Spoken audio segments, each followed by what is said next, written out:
just want to ask you, first of all, a lot of road games, and we talked to Kirby Smart earlier today. He talked about any road win in the SEC is a big road win. Just the mentality going on the road in this conference, what kind of mentality do you and your teammates have to take, and especially with all the close road losses you guys have had over the past year? Yeah, for sure. Road games were a little difficult for us last year, and whether that was lack of focus or whatnot, whatever that was, we need to really hone in this year on, just focus on winning those games. And you're not just away games too; it's home games. It's every single game we play. We got to treat every game the same. We can't just treat one game like it's Texas. We got to treat every game like it's a rivalry game, like it's Texas, and go out and compete to our best ability. Front row on the left. Hey Jackson, Brandon Drum, OU Insider Rivals.com. You were just thrust into the starter going into the Arizona Bowl game. I had 2 weeks to prepare. Can you talk about just what you noticed, just mainly about yourself between then and now, and how different is Jackson Arnold today than as a leader compared to then? Yeah, for sure. After that Arizona game, there's a lot of maturing and a lot of growing up that I had to do. Stepping into that QB1 role, I had to be a real leader for us, for our team, and just stepping into that role. I knew I needed to mature as a person, as a player too, and the person that I am now and the player that I am now is improved drastically from where I was from that bowl game. On the end here. Hey Jackson, first-year starters in college football, there tend to be ups and downs. You're going to have great moments, you're going to have tough moments.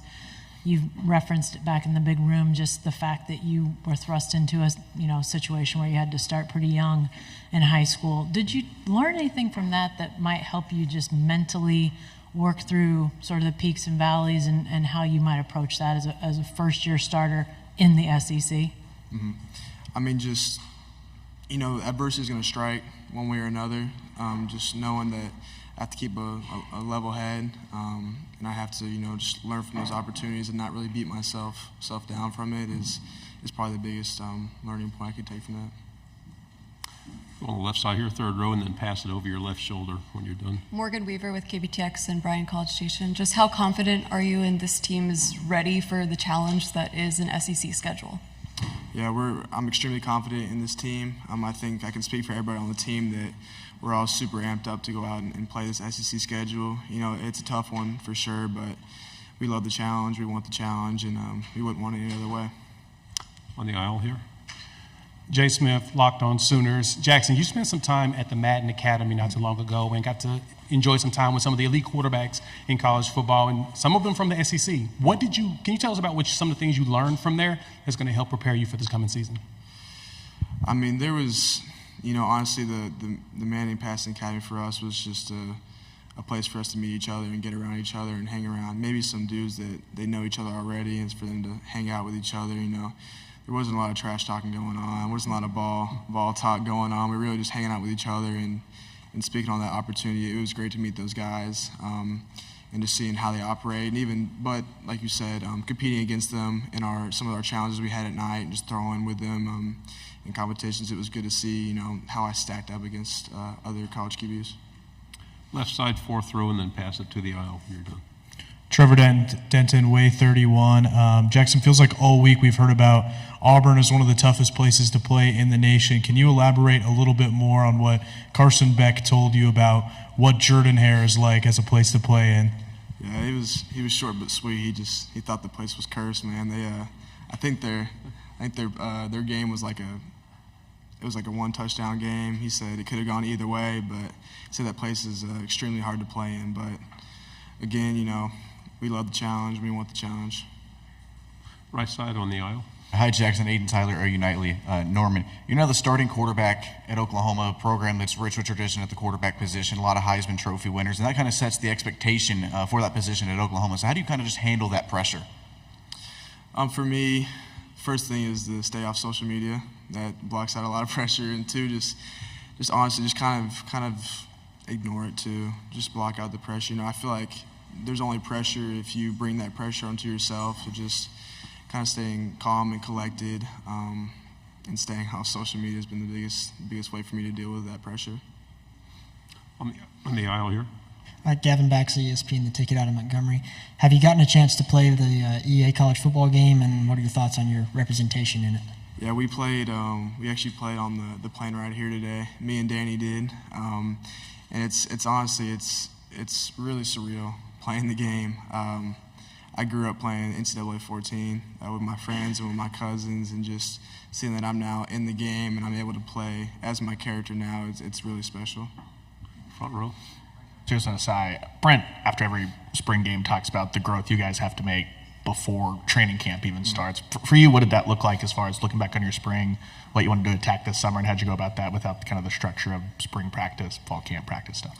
I felt like the biggest thing for me after spring ball was attacking the mental side of football, whether that's looking at defenses or how Coach V looks at offenses. Getting a defensive perspective of the game, but just really focusing on the mental part of football and just kind of learning different things that will help me ID coverages or help me make better reads for the season. Over here, left side on the aisle.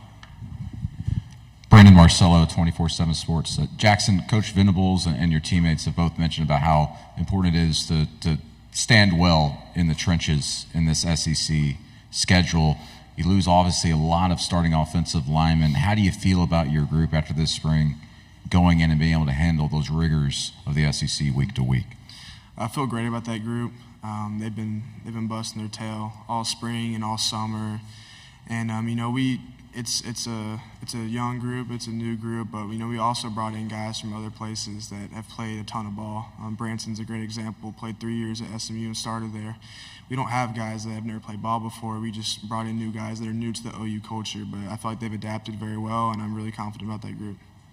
Two final questions to go on the aisle here, then in the back there. Colin Kennedy, 24/7 Sports. Jackson, just curious, what have you learned about yourself, either as a leader or as a quarterback or just a person, whether it was sitting behind Dylan and learning to the success you had in high school and now dealing with the expectations here in the preseason? What have you learned about yourself as a person or a player? For me, I feel like I've learned to be very resilient, especially after the bowl game. I had that experience my freshman year of high school, but it's different at this college level. There's a lot more eyes on me, a lot more negativity that can be thrown your way, and just being resilient and just being able to overcome that adversity was huge for me after the bowl game, and it'll be big for us this fall too, because we will face adversity. Coach V says you either just came out of a storm, you're going into a storm, or you're in a storm right now. So adversity's coming your way, and just being resilient and being able to fight that was something I learned about myself this spring. On the right in the back row. Yeah, Mark Lowe from Lawton. Question for you. Danny was talking a little bit earlier that your arm has increased a lot this last spring, and with that added threat of your legs being a great scrambling quarterback, how is the RPO going to look for the Sooners this year? Can you say that again? How is the RPO going to look for the Sooners this year? Can we expect a lot more from you guys in the run-pass option? Yeah, RPO, it's really what the defense gives you, and honestly, it's going to be week to week. We're still going to run our RPOs that we've always ran, but at the end of the day, it's what the defense gives you. If they want to load the box or they want to fit guys into the box, we're going to pull it and throw the ball. That's just how we operate. Thank you very much. Appreciate it. Thank you.